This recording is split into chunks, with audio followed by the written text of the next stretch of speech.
Hello and welcome to your daily dose of Satoshi's news. Today's date is Sunday, the 17th of August 2025, the year BSV comes alive. Branch your threads, expand your mind with treechat.ai, all your posts put on chain. Right, let's see what we've got today. We've got some epic posts here from CSW, obviously after the release of Teranode. I believe that education is going to be coming thick and fast just because the demand for the education is probably going to outstrip supply. It's going to be absolutely phenomenal. So we'll go through those. CSW also posted this. He said how judges took control of Britain, and it looks like a UK Reload has said done the article here saying a Britain's quiet coup. How activist judges took over our democracy. Yeah, so we'll have a look at that. Scott here, literally questioning why Coinbase has listed assets like literally useless coin, but they won't list BSV, so we'll discuss that.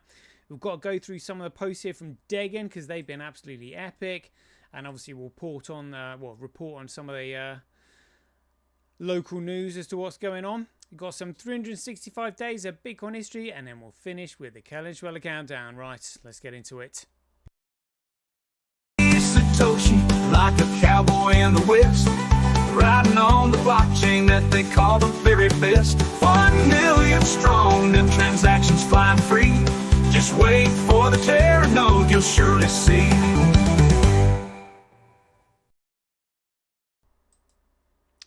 Here we go. Right, let's start off with this post here from CSW. There we go. So he said here, the only thing I've ever promised publicly, unambiguously, and with the full weight of the word promise, is scaling Bitcoin. Not dreams, not vague aspirations, not speculative puff. Scaling, the capacity for millions of transactions per second. Everything else that people have tried to twist into a promise has been commentary, speculation, or explanation. A promise is different. A promise binds.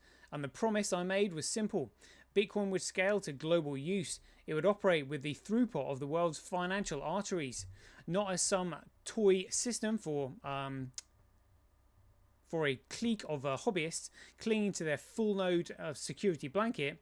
So for all the noise, all the distortions, all the hand waving about what I have supposedly said, it comes down to this: a single promise kept in sight, scaling Bitcoin to handle millions of transactions per second. And then Oscar G said, technically and mathematically, does Bitcoin scale indefinitely? And CSW has replied, unboundedly. Unbounded is probably the best word for it, because if you want to be correct through definitions, if anybody sort of invokes the term infinity, it means you've done something wrong, because they can't really, like, when you actually take the term infinity literally, like, everything has to end somewhere. Everything has to end somewhere. Even the universe has to stop and start somewhere. So the correct term that CSW likes to use is unbounded. It's unbounded. So in other words, it had constraints. It was bounded. Now it's unbound. Now it's unbounded. So, like, the constraints are only limited by technology and the limits that we have available to human endeavor. So unbounded is what he said. So just absolutely brilliant. Let's get on to this one. So he said, 1 billion transactions every second for 20 minutes leaves you staring down 1.2 trillion entries that must all be stitched into the ledger. That means a Merkle tree with 41 layers, each level halving the set until a single root stands at the top. 41 layers also means 41 hashes with every proof path, and since each hash is 32 bytes, the bare path costs you 1,312 bytes. Add the direction flags and you're nudging 1,318. Then bolt on the block header 80 bytes and the transaction ID another 32 bytes. At this point, a single verification proof stripped down to minimum weighs in at around 1.4 kilobytes. But proofs are only the edges of the weight. To store the complete block, the billion per second machine, you aren't dealing with hashes, you're dealing with payloads. Let's assume transactions averaging 250 bytes, multiply that by 1.2 trillion and you're staring down 300 terabytes for one block. Not gigabytes, not even tens of terabytes. A single block could swamp any conventional storage array. The tree itself is a skeleton compared to the mass of its flesh. The path is a kilobyte, the block is hundreds of trillions of bytes. This is the scale people never think through when they toss out slogans about millions of transactions per second. It's not the depth of the Merkle tree that breaks you. 41 layers is trivial. It's not the cost of any simplified payment verification proof. 1.4 kilobytes is nothing. It is the total mass of the file, the sheer bulk of a trillion transaction payload, the reality of moving and storing hundreds of terabytes every 10 to 20 minutes. That is the economic reality. You can verify it with elegance. But to carry the whole block, you must face the freight cost of data at a planetary scale. And again, yeah, planetary scale. They're going to absorb the world's internet. That is where we're scaling. That's where scaling lives or dies. Welcome to Teranode. Welcome indeed. He continued, the beauty of a system is not in hand writing over size or crying that terabytes are too much to handle. We solved that problem already. Teranode showed that scale is not a theoretical dream but an operational fact. Data at the magnitude moves, blocks at the magnitude process, and the data holds. The old refrain of but the blocks will be too big die the day infrastructure demonstrates that it can already manage it. What matters isn't the weight of the file but how ordinary people interact with it. That is the entire point of simplified payment verification. You don't need the whole terabyte monster parked in your home. You don't need to haul the entire block around on your phone. You need one simple proof, a short Merkle path barely over a kilobyte, and suddenly you know whether a transaction is valid. The miners carry the payload, the users simply check the receipt. This is why the architecture is elegant. Every single person, no matter how limited their device, can verify. You don't need special hardware. You don't need to join a cult of full nodes. You don't need to pretend you're a sovereign of validation. You receive a transaction, you check whether it's been double spent, and you verify its inclusion. That's it. The complexity is abstracted away. The verification is immediate, obvious, and open to anyone. Scale is a solved problem. A simplified payment verification is the answer for individuals. Together, they mean the average user has direct assurance without ever touching the industrial machine beneath. And that was always the point.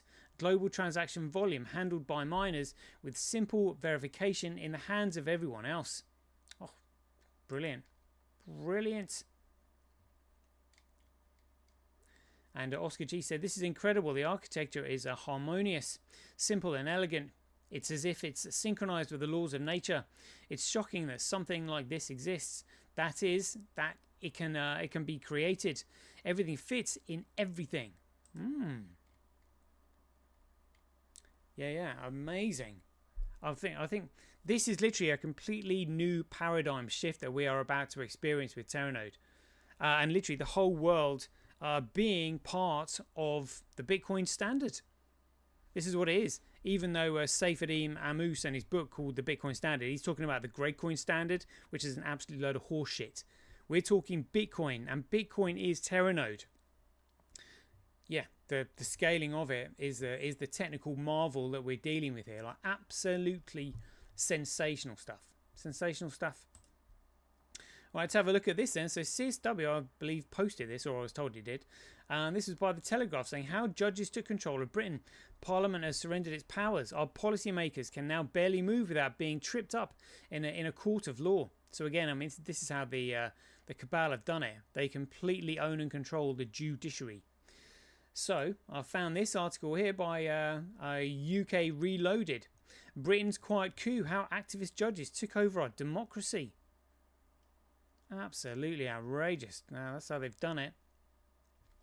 Once upon a time, in this green and pleasant land, democracy was a simple and sacred concept. The people voted for members of parliament who, in turn, debated and legislated on behalf of us, the people ultimately deciding the nation's course. It was never perfect. Politicians can be dithering or occasionally useless, but they had one essential virtue: accountability. If the electorate disapproved, they could be voted out. Yet today, an unelected judicial elite has seized control, bypassing parliament, vetoing government decisions, and reshaping policy without a shred of democratic legitimacy. This is no mere anomaly. It's a full-blown constitutional crisis. Judges overruling democracy. Take immigration. Time and time again, the British people have made it abundantly clear they want firm control over the nation's borders. Yeah, 'cause they don't want to be invaded. It's the whole point of having an army, to protect borders. The Conservative government attempted to act only to be told by judges that Rwanda was not an acceptable destination for deportations. Not because Parliament debated and overturned the policy, not because the electorate rejected it, but because a handful of unelected judges decided they knew better. The same judicial overreach extends to our economy. Courts are now dictating what businesses can and cannot pay their workers who should be employed, and even how long a coffee break lasts. Who would even want to set up a business under these dystopian, whip-cracking, retape conditions? The cost of living crisis should be tackled through economic policy and government action by elected representatives doing their jobs. Instead, fundamental market decisions have been hijacked, and a judiciary that is increasingly creeping into areas that belong to Parliament, and it needs to be stopped. The latest outrage: politicians gagged. The judicial coup reached new heights last week with the case of a Gazan family granted entry to Britain under a scheme explicitly designed for Ukrainians. Naturally, this ruling sparked fierce debate in Parliament. After all, immigration policy is a matter for elected officials, reflecting national sentiment and the will of the electorate. But the country's top judge, Lady Chief Justice Carr, had other ideas. She declared it unacceptable for politicians to even discuss such rulings in Parliament. Excuse me? What then is the point of Parliament if our elected representative cannot scrutinise the decisions that shape national policy? If judicial rulings are beyond debate, Britain is no longer a democracy. It is an oligarchy ruled by black-robed mandarins accountable to no one but themselves. An activist judiciary. And let's be clear, this type of judicial activism is growing unchecked. Under the Tories, there were, of course, legal battles against foreign courts, meddling European judges who were blocking flights from taking off and overriding decisions made by the UK Supreme Court, the UK's High Court and the UK Court of Appeal. We all remember it well. But now, embroiled in Labour's victory, it appears even some UK judges are discarding all pretense of impartiality and embracing interventionism with reckless abandon. In recent weeks, we've seen judicial absurdities, including a judge ruling that a Cuban woman be granted a visa to join her boyfriend in the UK, despite the minor inconvenience that he had already died. Oh my goodness me. A judge decreeing that a Nigerian woman should stay in Britain because she had joined a terrorist group. Oh my God. A High Court judge overturning Conservative reforms aimed at tightening incapacity benefit assessments, prioritising handouts over accountability. A coroner ruling that the SAS were wrong to eliminate IRA terrorists. A Jamaican drug dealer laughing in the face of deportation, telling the judge he would continue smoking cannabis and being allowed to stay. An Albanian criminal avoiding deportation because his son, apparently a young gourmet, disliked chicken nuggets. A Grenadian criminal dodging justice because her Latvian husband would suffer immensely from the loss of a diet suited to Caribbean spices. Oh my God. A loophole that isn't a loophole. Of course, to appease the great British public, Keir Starmer says he recognises the ludicrousness of this situation and claims that he is working to close the legal loophole used in the Gazan family case. But here's the problem. There was no loophole. The court acknowledged that under existing immigration rules, the family had no right to enter Britain. Yet the judges ruled that their compelled Article 8 rights under the European Convention on Human Rights trumped British law, even though Brexit. This precedent is devastating. It means any individual overseas who claims to be in danger and has family in Britain can now invoke the ECHR as a golden ticket. And the Attorney General Richard Harmer already ruling out challenges to the ECHR. This door will never be shut. Is former Chief Prosecutor Keir Starmer in on the plan? One has to wonder. Well, yeah, it's a Kalergi plan, isn't it? Democracy or rule by judges. However, this issue extends beyond any single case. It's becoming frighteningly normal. Activist judges are overstepping their remit, imposing their ideological views on Parliament and undermining Britain's constitutional traditions. This is not the rule of law, it's the rule of lawyers. A functioning democracy requires that the people's elected representatives, not unelected judges, make the law and govern the country. Yet creeping American-style separation of powers thinking is taking hold. Let's be clear, Britain is not America. Our system is built on parliamentary sovereignty, not judicial overreach. Parliament must fight back. The fact is, Parliament has the power to restore democracy. It can rewrite the law. It can abolish the Supreme Court. It can remove the Lady Chief Justice. It can, if necessary, pass emergency legislation banning all foreign chicken nuggets. Parliament is sovereign, and the authority of our elected representatives is absolute. It's not the Parliament that's sovereign, actually. It's the people who are sovereign. The Parliament are public servants. That's all they are. Parliament's not sovereign. It's the people who are sovereign. But anyway, so Starmer needs to set up, and we, the people, must hold him accountable. He must stop unelected officials from running roughhods over British democracy. But will he? We're not holding our breath. Join the fight for sovereignty. This is why the Great British PAC is so important. We're watching and we're getting ready for 2029. We have established a whistleblower depository for those who witness judicial activism in action. In 2029, the receipts will be opened and true democratic justice will be served. The statute book will be rewritten and the drip feed of power to activist judges, quangos and regulators who seek to rule instead of serve will be turned off for good. Let's hope so. I mean, honestly, the criminality is just unbelievable. All you got to do is look at what they did to CSW in the Copa case. What, you know, no examination. What, no examination of the evidence. So when no evidence was presented, only cross-examination. Well, how can you only have cross-examination without examination of the evidence being presented to start with? And plus the fact there was no jury there. It was purely an administration process. It was literally contempt of court. It was absolutely outrageous. One of the most criminal and blatantly biased things I've ever seen in my life. Scary. Really scary. Talk about like douchebag things going on. Scott here said, seriously, they list a coin called Useless Coin, but won't list BSV, the most useful coin there is. Insane. And this is Coinbase saying, assets added to the roadmap today, useless coin. I mean, literally, shit coin is shit for brain. Buy this shit. It's an absolute effing joke. Like an absolute effing joke. But, you know, we know why. All right, let's go on to Degan here then. He's got some absolutely epic posts here. So again, after, from running Teranode to all these other comments on it, Chief Mike K. Love said, that's awesome. I'm in the preliminary stages of a big project. How big is the mainnet now in terms of storage needed? And Degner said 11 terabytes.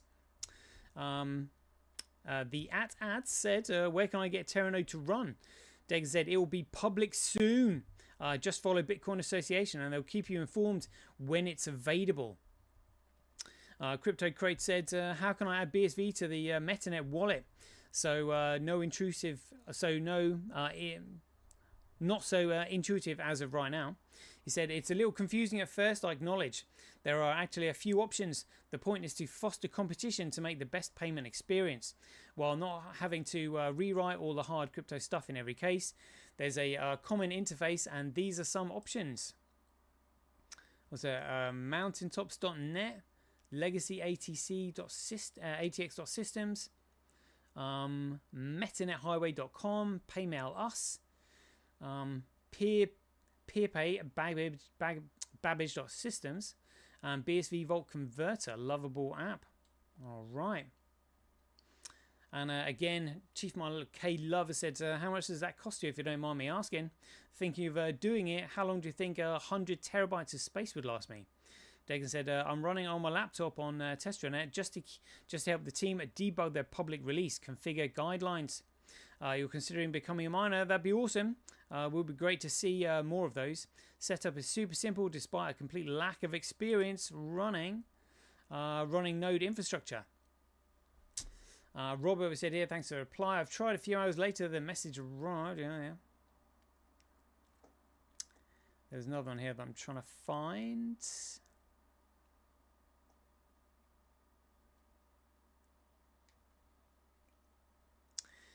This was an interesting one.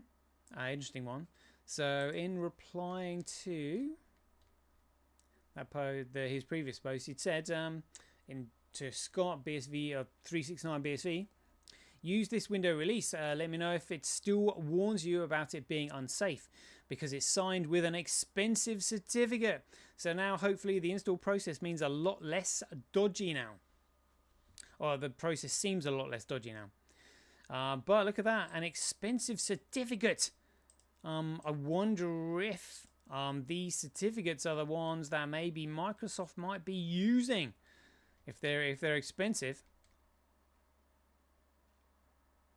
I mean, if they're expensive, they must be quality. And in terms of quality, you know, cryptographic proof linked to the BSV blockchain and all that kind of stuff. Yeah, that must be fantastic stuff. Fantastic stuff. I mean, it's gonna be hard to keep up with everything that's coming along. All right, wow. Very, very much looking forward to the next few weeks in the Kellenschweller countdown. So we'll just wrap things up. Toby Young said here, outrage has erupted after it emerged that hundreds of asylum seekers were quietly being housed in Portsmouth private rentals, even though the council said it had no room. So even the council are lying about it. I mean, no wonder people are rising up and getting... I mean, it's just the criminality going on at the moment is unbelievable. This is why we need everything on the Bitcoin ledger, so we can call them on their... We can call the government and all these officials on their corrupt bullshit, because that's what's going on. Check this out. We are now the 17th of August. So on the 17th of August 2008, the domain name netcoin.org was registered. So Bitcoin was almost called Netcoin. Not quite the same ring about it, you know, but the domain name bitcoin.com, I think that was registered in like January 2008. So I think that tabs were probably being kept on Craig, and somebody was just like, all right, yeah, we'll have that and get the bitcoin.com. And so that's why CSW had to register bitcoin.org and post the white paper on that site. And then Roger Ver somehow ended up being the owner of bitcoin.com. Pretty paid a pretty sum for it. On the 17th of August 2012, check this out, Bitcoin Savings and Trust halts payments, promising consistent weekly interest returns of 7% to its creditors. Trendon T Shavers, known on Bitcoin Talk as Pirate at 40, manages the secretive operation for about 8 months, accepting only large deposits of Bitcoin, 50 BTC plus, and paying out interest weekly. On the 17th of August 2012, Pirate at 40 announced a halt to the operation and absconds with the deposits, estimated to be between 86,202 and 500,000 BTC. On July 23rd, 2013, the US Securities and Exchange Commission files charges against Shavers for defrauding investors in a Ponzi scheme. I mean, look, that was 2012. That was 2012. And people still fall for this bullshit. People still fall for this staking nonsense. Absolute bullshit. And this is what he's saying. Oh, yeah, just give me a Bitcoin and I'll give you weekly interest. Everybody sort of goes, oh, yeah, I'll give you my Bitcoin. I'll give you my Bitcoin. Yeah, and eventually it gets too big, a Ponzi scheme. And then the guy absconds with people's funds. Literally, that is what all this staking bullshit is about. Absolute bullshit. It's all Ponzi schemes. And this was back in 2012. People are still doing it. And it's like people don't even know what a Ponzi scheme is. The level of ignorance is just unbelievable. It's off the charts. But that was your first big Ponzi scheme. Oh, between 86,000 and 500,000 BTC. And this was back in 2012. Ponzi's be Ponzi scheming. Like, oh my goodness me. But tomorrow, on the 18th of August, the anniversary of the domain name bitcoin.org was registered. Yes, so Netcoin was registered first on the 17th. Brilliant. Right, that is a 24-minute show. We'll leave it there. Remember, we're on the Kellenschwiller countdown. It is now the 17th of August, meaning we've got 32 days left of this countdown. I'm looking forward to seeing what happens. Remember, like and subscribe. You're not going to want to miss anything that happens between now and then. It's going to be absolutely epic. So until then, be aware, take care, stay safe out there, and we'll see you in the next one. The king still has one more move.